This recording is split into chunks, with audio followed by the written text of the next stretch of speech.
Gaaf tokko wardiyaan salaamtaa godheetii fi haadha manaatiif happy birthday je'een. Hayyee isiinis ni deebisteef galatoomi keekii fi wantoota muraasaan fiduu deemaa jira jetteen. Wardiyaanis daqiiqaa tokko kennaa tokkoon sii fide kennaan xiqqaan kun naa fi jaartii tiyyaasiif kanne je'een. Haati manaatis ati akkana godhuun qabdu maallaqni fudhattuu mana keessiif hin ga'u miindaan kee olaanaa miti maaliif bittee if dararta jetteen. Wardiyaanis ati obboleettii tiyya taaniin akkaan jaaladhu anaaf ati gatii guddaadha anaaf qabda maallaqa caalaa maaloo kana fudhadhu akkas goonaan miira bareedaatu natti dhagahama je'een.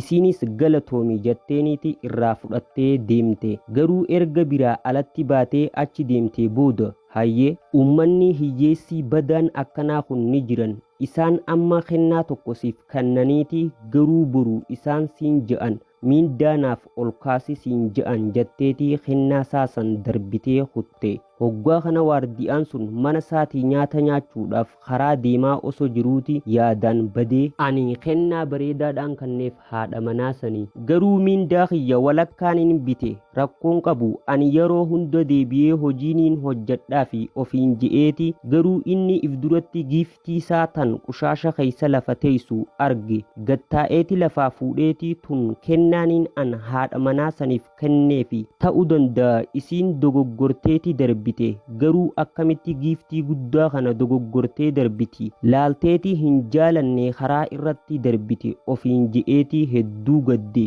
Hoggaa kana yeroo muraasaa booda jaarsi dubartii sanii dhufeetii waardiyaadhaan har'a guyyaa dhaloota haadha manaati ati keek nyaachuudhaaf hin dhuftu je'een.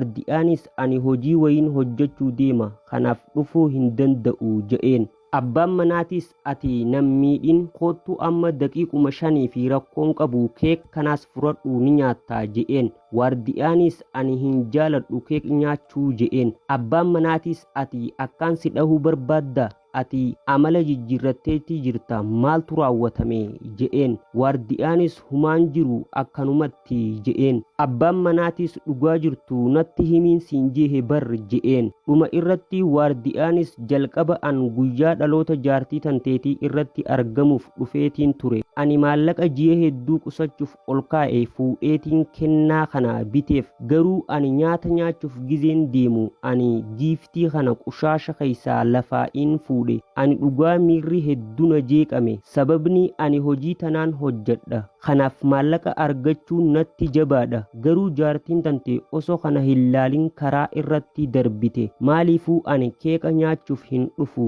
je'een. Jaarsi isiitis kennaa san waardiyarraa fuudheeti keek san kanneefi sa'aatii isaafirraa baasee hoodhoo kaayyadhu sa'aatii tiyya tanaas je'een. Way dhimmi inni itti hime kan biraati dhugaadha. Sa'aatii maaltu fidaahu?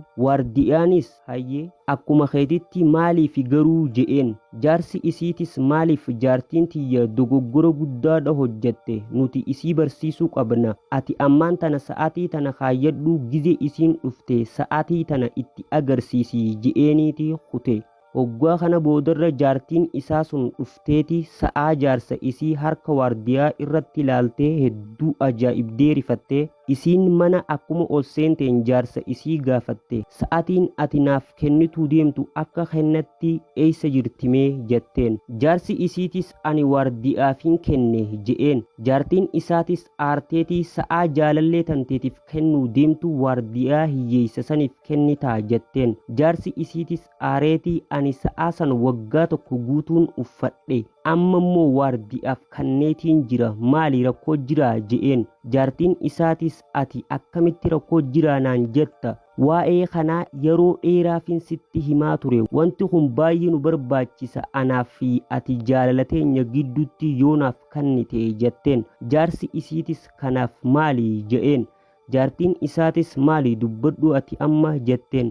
Jaarsi isiitis itti fufeetii waardiyaan miskiinni siif kenne kennaa kanaaf akkaan jaalatu ati ammoo karaa irratti firraa darbite. Waardiyaan hojii tana hojjeta kanaaf maallaqa itti jabaa saniin kennaa san sii bite. Ati ammoo inumaayyuu kan kana hin laalinii ati qushaasha keessatti darbite je'een. Jaartiin isaatis kanaaf ati naan loltaa sababa waardiyaa kanaatiin dhugaadha inumaayyuu kennaan isaa sun gatii meeqa baasa ta'uu danda'a doolaara 10 yookaan 20 inni san qofa naaf kanne kanaaf san booda inni naan ja'a mindaa naaf dabali jetteen. Jaarsi isiitis garuu natti himi kennaa ergasiif kannee booda inni gonguma maallaqa si gaafatee gonguma mindaa naaf dabali siin je'ee hin jenne dhugaamii. Inni murtii kennuun dura yaadi akka obboleettiisa si jaalata sanumaa fi inni siif kenne kennaa san onnee irraa je'een.